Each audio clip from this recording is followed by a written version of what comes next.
Buying an EV can be very scary. There's a lot to look at, from budget, range, traveling, charging, just living with an EV on a daily basis.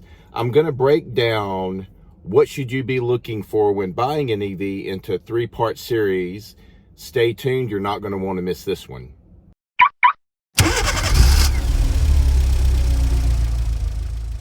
And welcome back.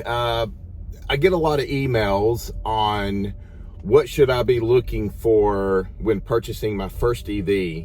And it's a great question. Unfortunately, I don't think a lot of people do their homework when looking for an EV. Most of the time they just find something, they see something on TV or read about something, or even on a YouTube video like this, and then they go out and they buy the car, and then they realize they may have made the biggest mistake of their life, but technically they did it, but they don't understand why they made the best decision.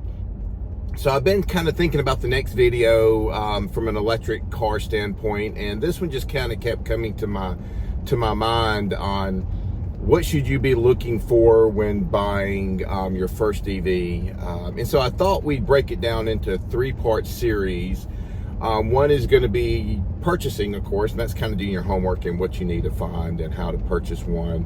The other one is kind of prepping your house, or if you live in an apartment, there's some questions that need to be answered from that. And then the third part of the series is going to be living with an EV and what's it like on a daily basis. I've owned 8 EVs. Today I'm driving my latest, which is a Genesis GV60, which is probably one of the better ones I've owned. I've owned 5 Teslas, an E-tron, and a Mach-E. And I'd have to say probably this GV is got to be 1 or number 2, maybe number 2, right behind the E-tron. So let's get started. I figured the first part series, the first video we're going to do is about purchasing the car. So before you purchase anything, I'm big on budgets. I want to make sure I've got the money to spend. I think that comes from owning my own tech companies for the past 30 years or so. So let's talk budget. You always have got to be able to understand what you're going to buy. I think, as Dave Ramsey says, don't spend tomorrow's dollars today. So if you're going to buy an electric car, definitely set your budget and what makes sense for you. The style of the car. The style of the car is important. If you're a younger mom or dad, if you're a soccer mom or whatever, and you're carrying kids around everywhere, and a bunch of them at one time, in the past we've done it as our boys have grown up, then you probably need to be looking for an SUV style vehicle. The ones that come to mind are, of course, the Tesla Model X, which is very, very pricey, the Rivian S, which is very pricey, or RS, or whatever it is, which is very pricey.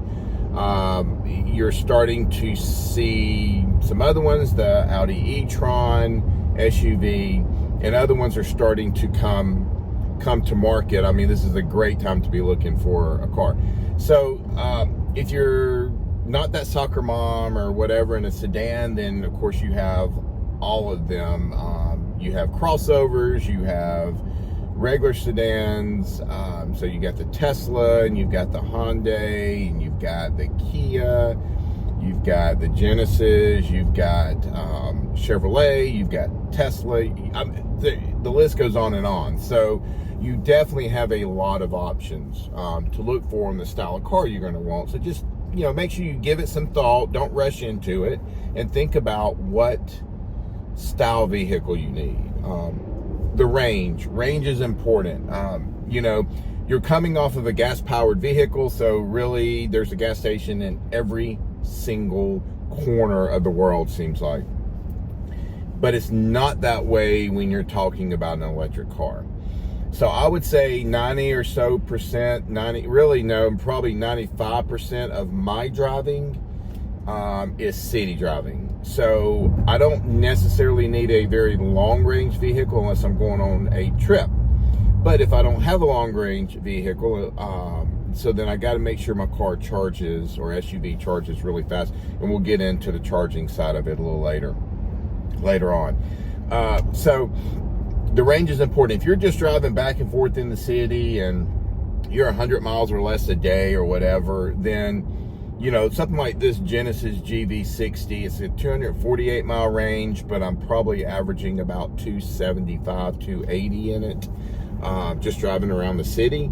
So this might be a good car for you. So think about range. You know, if you are scared to just completely jump off the cliff, then in an EV, then maybe make sure you have your EV that you drive on a daily basis that gets you used to it. Charging at night at home and driving it during the day, and then kind of repeat and rinse. Then you've got the traveling aspect of it. So I think a good traveling car could be a Tesla Model S if you're looking for a sedan. I think it's 405, 403 miles of range.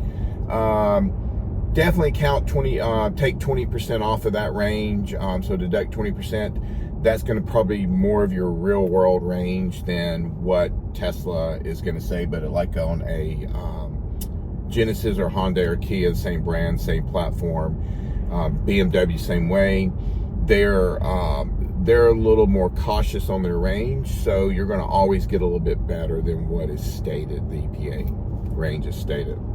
So range is important from just driving around on a daily basis, the size of the car, of course, or traveling itself. All right, charging is important. So like I said, 95 or so percent of my charging is done at my house at night. Sometimes I even forget to charge at night, so I may go a couple of days without charging, but still, I'm just city driving and it's perfectly fine.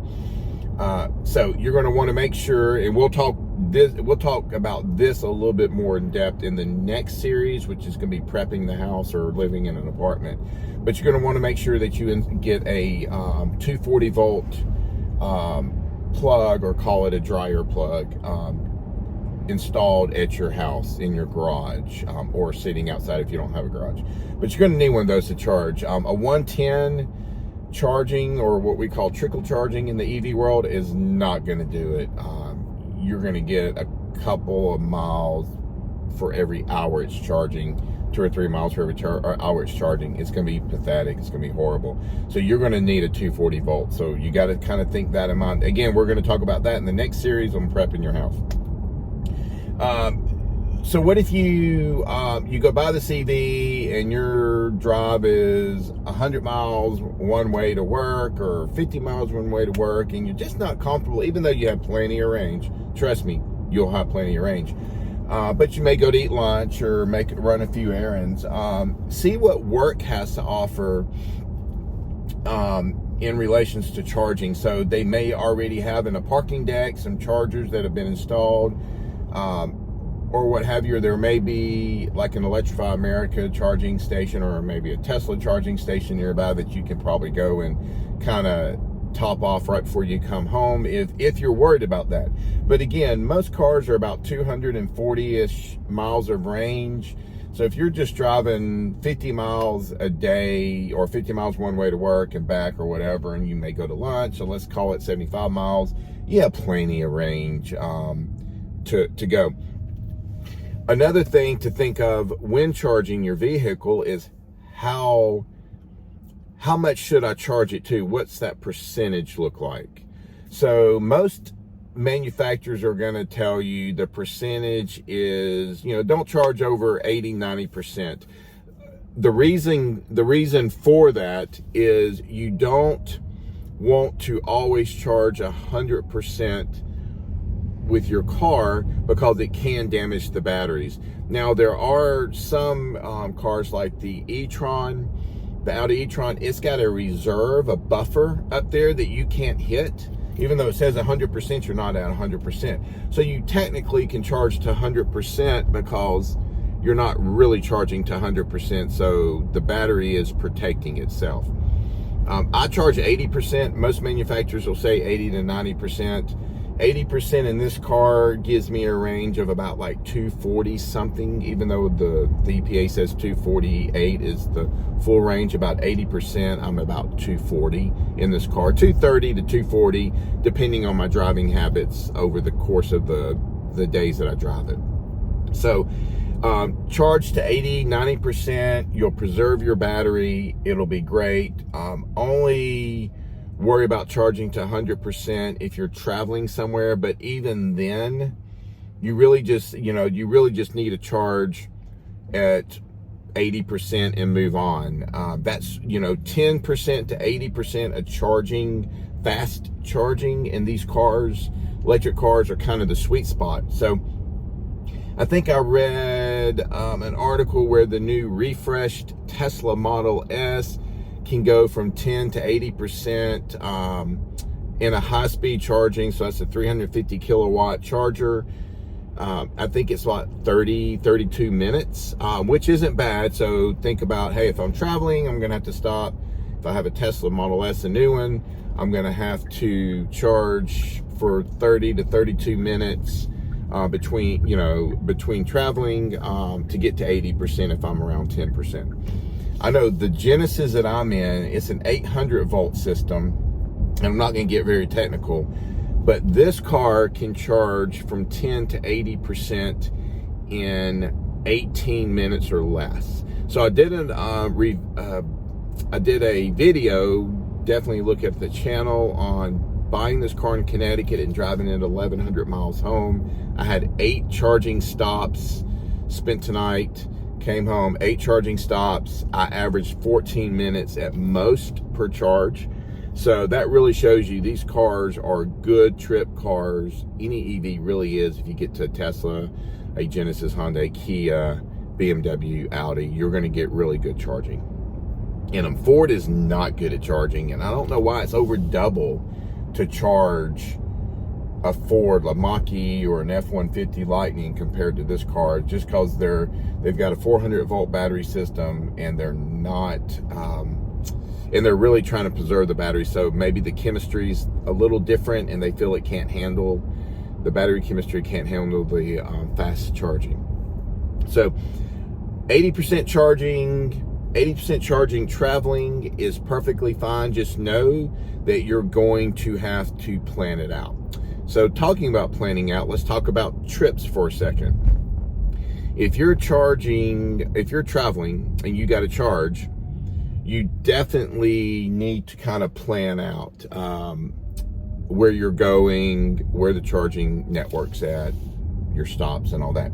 Now I'll tell you, if you're a big time traveler and this is your first car or first EV, get a Tesla. I'll just tell you now, it's bulletproof, it's stupid proof, whatever you want to call it, foolproof.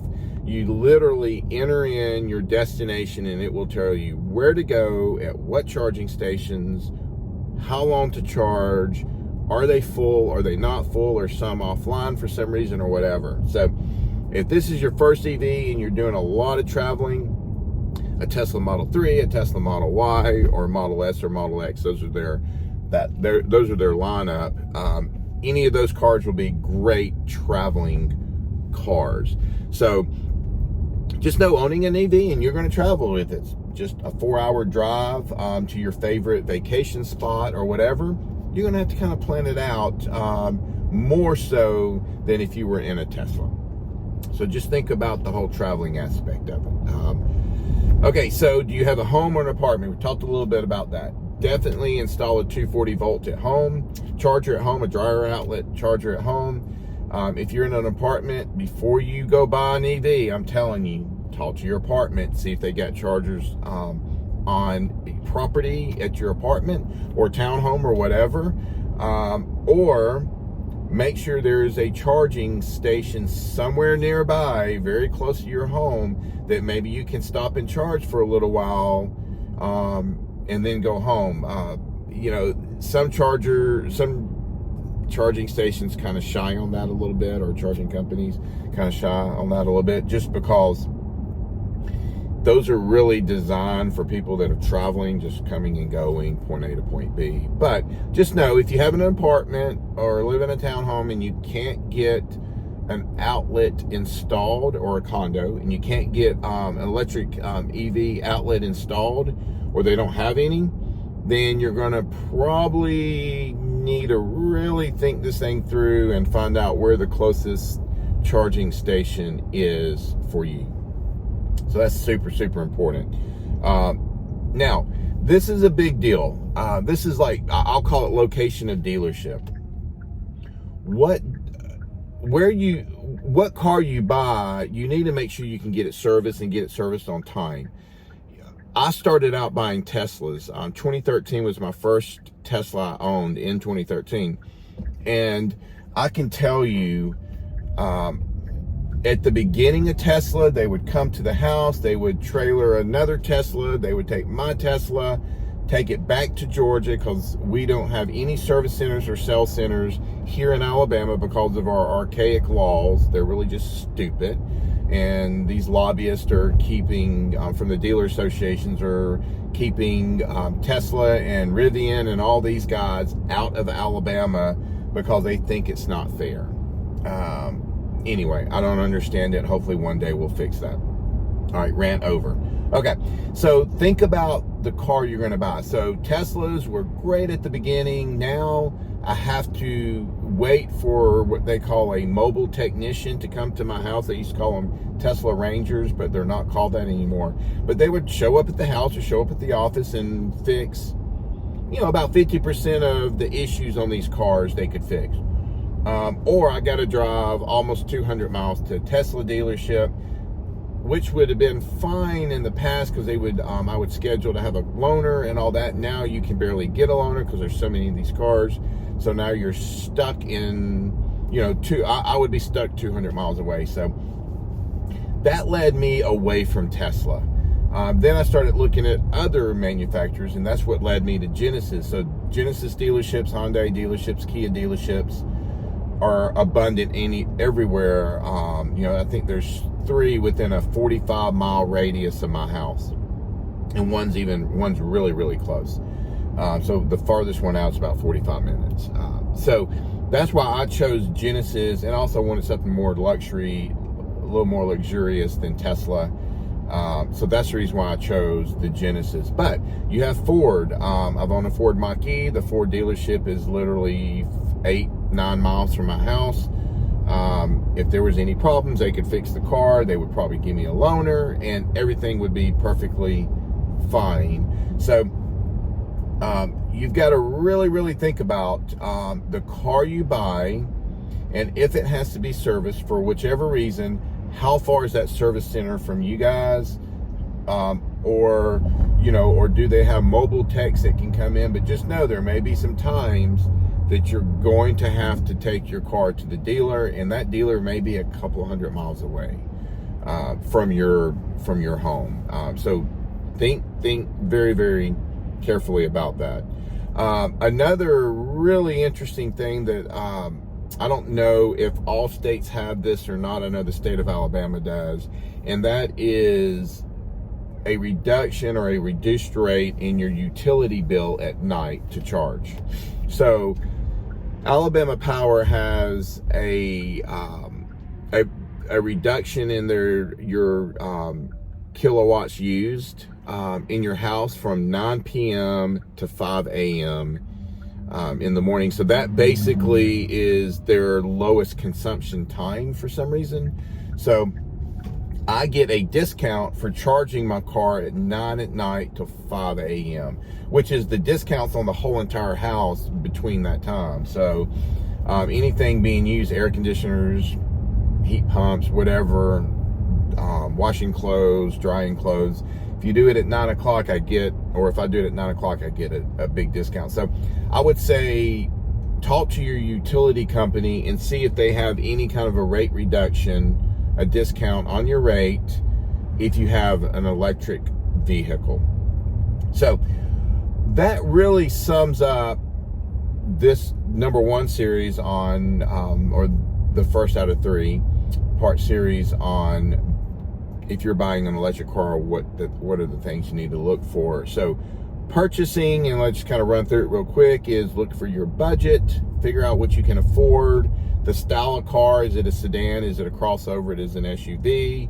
Your EV range, how far can you travel? So if your work is really far out, you got to think about that. If you drive 99% of the time in the city, then you don't have to have a more expensive car with the bigger range. If you travel a lot, definitely probably look more at the Teslas, because of their range is incredible and their charging network is phenomenal.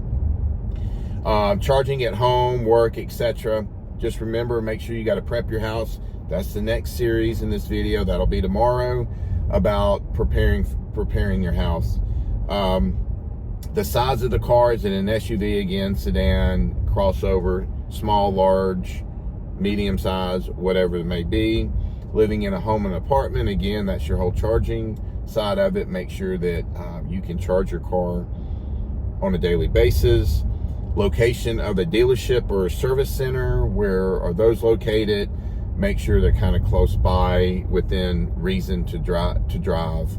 And then your utility company, and make sure you can get it, see if they have some kind of a discount or a rate reduction if you have an EV charging at night.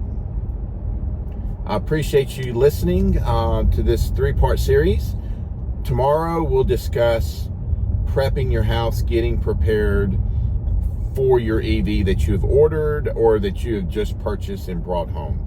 And then our third one will be, our third series will be living with an EV on a daily basis. So please like, subscribe, ring that bell, pass this video, pass my channel on to anybody, any of your friends looking for an electric car.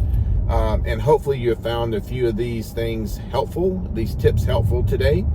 And we'll see you tomorrow on the prepping your home, prepping your life for an EV.